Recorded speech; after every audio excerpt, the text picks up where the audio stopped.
Greetings, dear viewers. I'm Coil Quickcard, and welcome back to Radical Dreamers, where we are heading to Riddell's room, which should be through the atrium and down the hallway on the right, I think. We're going to continue on. Leaving the atrium behind, we immediately found ourselves back at the fork in the path. We are continuing along the path. And an ornate door on the right-hand side. This is Riddell's room. We're going inside.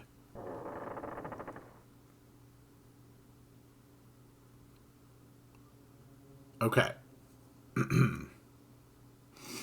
We found ourselves in a tidy, welcoming room.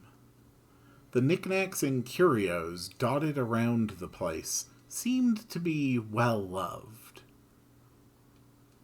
The stately desk and the cozy-looking bed nearby, meanwhile, suggested the room's occupant was no stranger to luxury.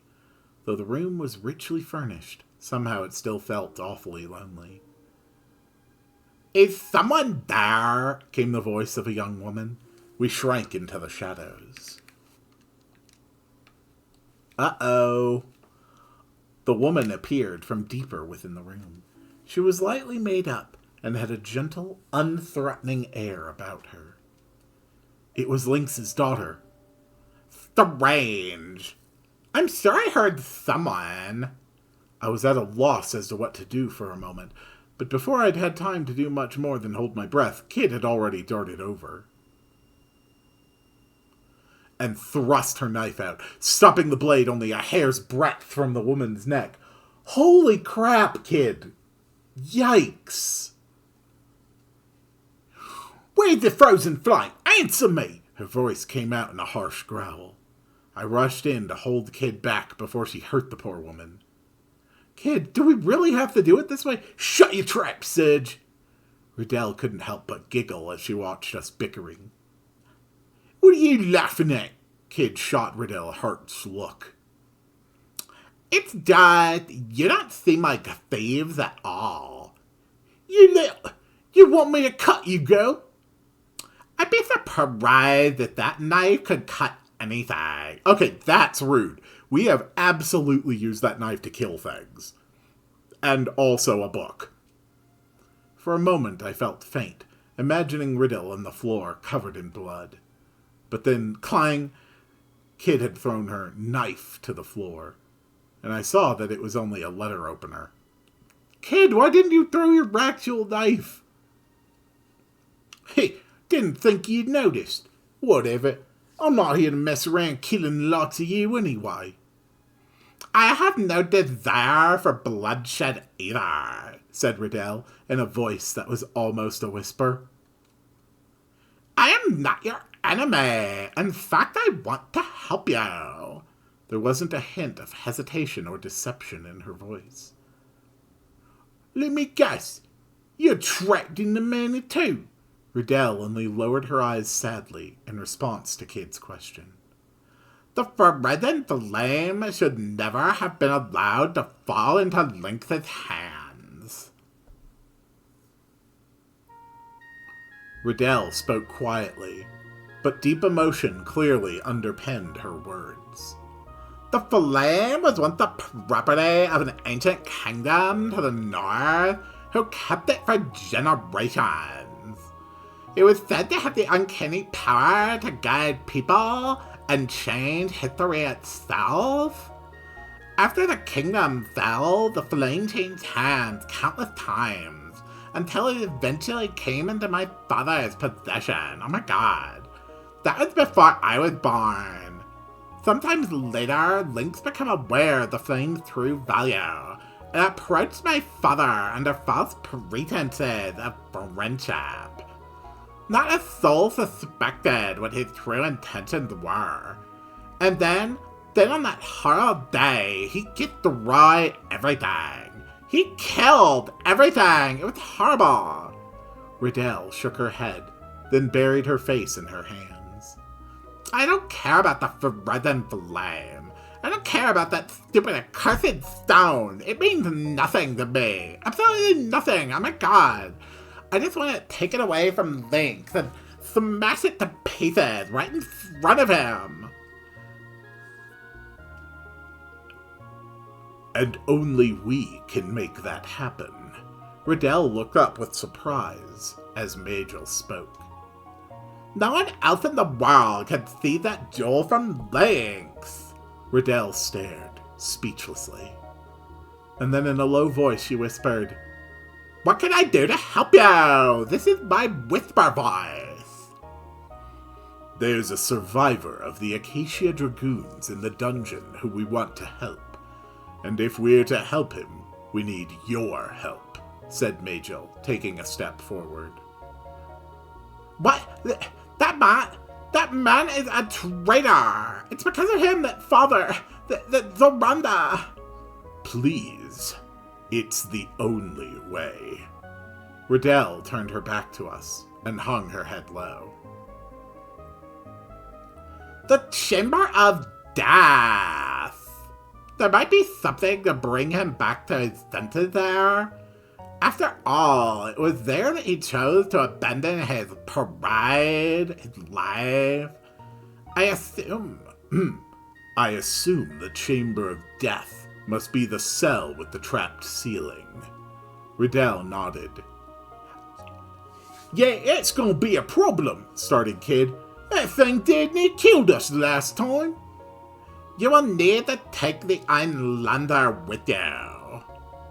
It is a sacred sword said to have been forged by an ancient sage, and a sister blade to the Crimson Cursed Masamune. The timeless blessings of the Einlander will surely keep you safe from the Chamber of Death's wickedness. It's a great plan. It used to be such a sight to see it in the hands of Zoranda. It danced like the wind, shone like the swords, and struck like lightning. Lost again in memories of fonder times, Riddell once more bowed her head. Forgive me, I have little more to tell you. You've told us more than enough. We'll take our leave now, said Majel, turning and making for the door. I wish I had the strength to change things like a Yodo, whispered Riddell, biting her lip. Kid hesitated for a moment, seemingly deep in thought. It ain't about strength, it's about having a purpose, something to fight for. I'll be praying for you. Kid shot Riddell a look over her shoulders. Great, maybe you can cross your fingers too. We left the room. Okay. So now I have to go all the way back to the clock tower room. So we want to go left toward the atrium and the fountain, and we want to take the stairs down, and that'll take us back to the original starting hallway. So we're going to take the left passage with the stairs, and then this will lead us to the intersection that leads to the study and the main hall. We want to head back toward the terrace. And we're just going to step out on the terrace real quick, and I'm going to save my game. It really is cool to me how this game is like a perfect middle point in terms of music development between Chrono Trigger and Chrono Cross. You can very clearly hear in the soundscapes that it integrates components of both what was and what they would eventually become. It's really cool to me. I'm going to talk to Kid, see how she's doing. Blomma said, you're a dark horse, ain't you? You really had me thinking you was just a whinging sook. There was a mischievous glint in Kid's eyes as she rewarded me with a few rare words of praise. At least I thought I cut one. Heh, you ain't seen nothing yet. Alright, Kid is liking me. That's good. It's very important that I win the interest of the 17-year-old thief murderer. Alright, we're heading right, and then the right door is the clock tower. And we want to go in here. In we go! Kid stilled her breath and reached for the handle. The door wasn't locked. I gently opened the door. The room was completely silent, and there was no sign of life. There it is! Our ticket to not getting turned into mincemeat! The ancient sword was right where Kid had left it after pulling it out. Oh, right, she did grab an old sword. She ran over to where it lay. I forgot about that. Looking down at the sword, Majel muttered, 2 ancient blades, the sacred Einlanzer and the cursed Masamune. What are you on about, Mage? You know something about his Masamune? Majel said nothing. Yeah, I'll bet he would say nothing. Well, seems to mean something to you. It does. Something to do with old friends I don't know about. Not exactly. No, Kid.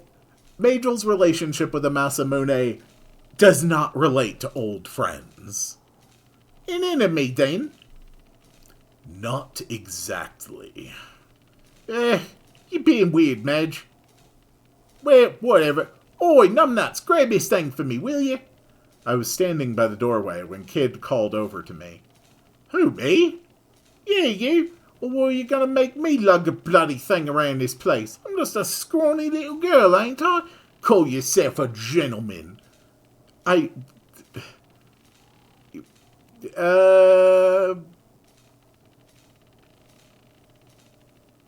This looks like fun. A scrawny little... In whose dark dreams was Kid only a scrawny little girl, I wondered. Suddenly my thoughts were interrupted by a spitting kick to the chops. Yeah! My body flipped over in the air as sparks flew behind my eyes. What the hell was that for? Kid only humphed and looked away. Majel also turned away. I was thoroughly left out in the cold. Pick up a damn sword, Sedge. We ain't got all night. Ye God, she was a nightmare. Sometimes I wonder why you even bother coming along on these little jaunts. Dazed, I stumbled to my feet and sheepishly picked up the sword. But what were we even supposed to do with this tarnished old relic? Whoa! I nearly fell over. That thing was heavy. Good boy. Right, off to the chamber of death. Eyes on the prize, lads.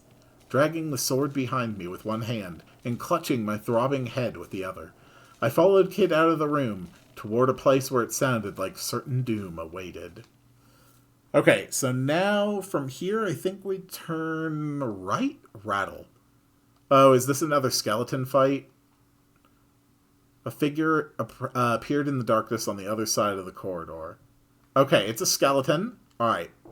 So, I've fought a skeleton before, so I'm going to assess it. It threw the sword it was carrying on the ground and took a step forward. It twisted its body into a strange pose. Wait, is it doing what I think it is?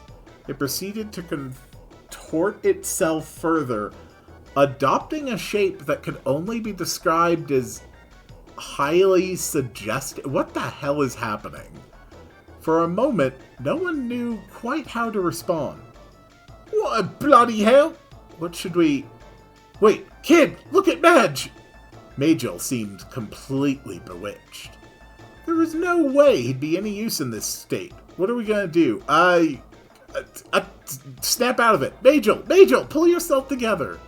I tried my hardest to get through to him, but he just carried on staring into space with a vacant look in his eyes. What the heck is wrong with him? What kind of weirdo gets his head turned by a bloody skeleton? Muttered Kid, turning back to face our foe. Well, can't be helped. It's only a bag of bones. We can handle this. She lunged toward the creature. The skeleton brought down its sword, but Kid nimbly dodged with a sidestep to the left, then took advantage of her momentum to kick it right in its side. Well, in the spine, close to the waist anyway. Crunch! The bone shattered, separating the skeleton into 2 halves. You did it! Piece of cake! The skeleton wasn't quite done yet, though. Supporting its upper body with its left hand, it quickly picked itself back up. And then with its right hand, it flung its sword at me. What was I going to do? Dodge to the left. I tried to throw myself out of the path of the oncoming sword. Shunk! But it sliced into my fly as it threw past. Damn it! Arg! I fell to my knee, clutching the wound. Take this! Kid rushed down the skeleton and shattered its skull with an almighty kick. The bones of its upper body fell to the floor with a clatter, and then finally the creature lay still. That hurt! You alright, Sid? Yeah, I think so. It's dealt with now. Kid turned her attention back to Major. Can't believe this drongo, though. Thwack! He brought her fist down hard on his head. Maybe that'll wake you up. Now, if we're done here, let's get a bloody move on. What was I? Oh, ow! Wait a second. What's that? There was a leather bag on the ground, containing a sparkling gem. Now we're talking. Kid's face lit up with joy. Nice find, Sage. What a beaut! Kid snatched it away, leaving me to settle for the compliment. I was starting to feel a little worse for wear. I was going to have to be more careful from now on, or this was going to end badly. Not bad, Sage. Not bad at all. Didn't know you had it in you. So, the more you get hurt, the less Kid likes you. So we want to head right, because we don't want to go back to the terrace. And then this is the treasure room, and we want to continue on past it, and we want to go up the stairs to the Chamber of Death. And I assume we are going to use this sword to stop the death ceiling. Well, this place is just as creepy as I remember. Lovely, grumbled Kid. She was looking at the stains on the wall. The ceiling had been pulled back up, but that was no reason to believe it might not come grinding down again at any moment. Bearing in mind what Riddell had told us the room was called, it definitely wasn't somewhere we wanted to linger. Quickly, hissed Majel before crouching down and examining the ground for clues. Kid and I crouched down too. What were we even looking for, though? What could the old man have left in this room that would help us bring him back to reality? The flagstones of the floor were smeared with a black, gooey substance, which gave off an odd, rotten aroma. I shook my head, trying to drive an uncomfortable thought from my mind. Kid saw me and clearly wasn't doing much better herself. She slowly turned, positioning herself so she was facing away from the stains on the wall. There was no point in thinking like that. I just had to try, but then... The door slammed shut, and the gears ground into life. Here we bloody go again! We have to stop it! If we don't deal with the trap, we'll never find what we're looking for. That's not good. Uh-oh.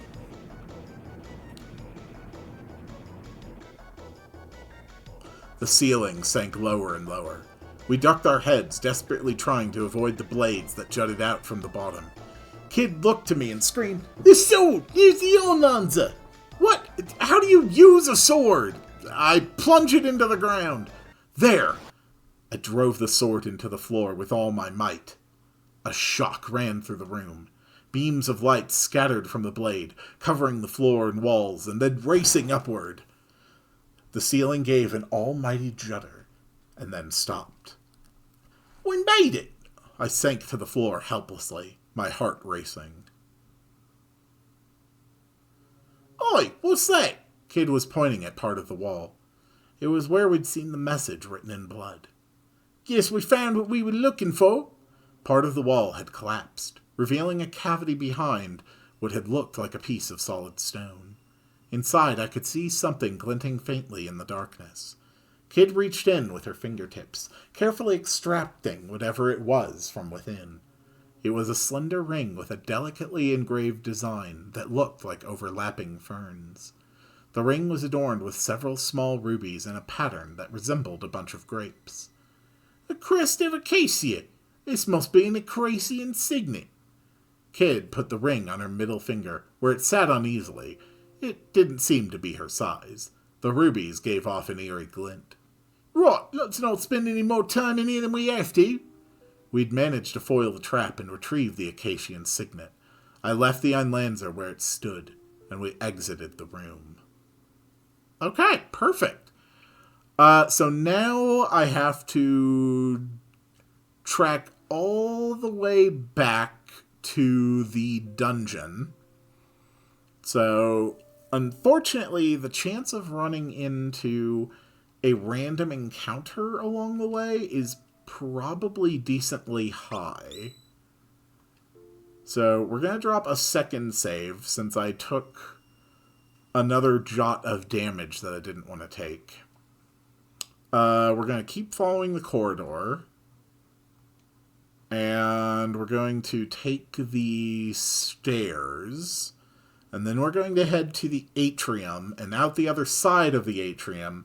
And then we'll take a left at the passage. And that will lead to the dungeon.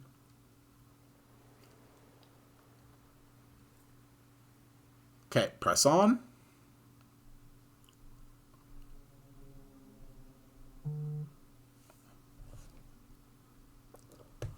And we go left toward the dungeon.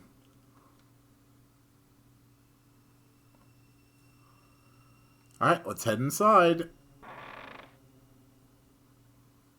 Okay. Having retrieved the Acacian signet, we returned to the old man's cell. As soon as we got there, Majel took a step forward and grabbed onto the bars. They creaked and groaned as he heaved at them, gritting his teeth as he summoned every ounce of his might. Slowly, they bowed apart. He stepped into the cell through the gap, and Kid and I followed. The old man was exactly as we'd left him, staring into space and muttering meaningless words. Kid walked over to him and crouched down. She grabbed him by the collar and yelled at him, "Wakey, wakey, Granddad! We got a few questions for you. Here, get an eye for this. Ring any bells, huh?" Kid waved the Acacian signet in his face, shaking him roughly all the while. She does not know the meaning of subtlety. The old man's head lolled as he limply allowed himself to be manhandled. If anyone's gonna stop Kid, I'm gonna have it be Majel. I looked at Majel in horror. Is this how we're going to break through his shell? Fear not. This approach is as good as any. But do we even have the right to drag the poor man back into reality like this? Hasn't he suffered enough? I am prepared to do anything to achieve our goal. Majel stared right through me with that ice-cold gaze. Oh, an Acacian signet, the symbol of our vows, bestowed only upon sworn Acacian dragoons. A low voice, almost a moan. I spun around in surprise. His eyes began to cloud once more. So my former allies have finally come for me. I am to blame. It is because of my indiscretion that the frozen flame was stolen, and that of all the Acacian dragoons, only I remain here in the manor. But now all is well, for you have returned. Oh, Melgid, Soranda, where have you been all this time? Did you all return to Lake Stoic? Never mind all that, Granddad. Where's the frozen flame? Give us a clue, anything. Come on, out with it. I couldn't decide if Kid sounded more annoyed or more desperate. Oh, frozen flame. The old man looked momentarily confused. And then a wan smile crossed his face. My lord, Lady Riddell, it has been far too long since last I had the pleasure. Why, you need only turn the third candlestick from the left as you enter the main hall. That will open the underground vault, as you know. Kid wrapped her arms around the old man and held him tight. And then in a trembling voice she whispered, I'm sorry. I promise we'll get it back. The man recoiled in horror and then began to sob once more. I'm to blame. It's all my fault. Forgive me. Forgive me. Look, if you won't get out of here, now's your chance. But it was no use. He was too busy cowering and wailing to hear me. We're down here, Sedge. We can't help him, and there's things we need to be doing. Thank you, I whispered to the old man before following Kid and Majel out of the dungeon. Sweet, we got a hint! Now we just need to make it back to the main room. So we want to go to the atrium, through the atrium. We need to go to the stairs again. We need to go through the stairs, and we need to head toward the main hall.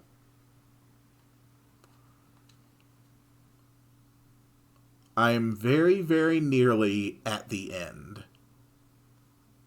Okay, we take the stairs.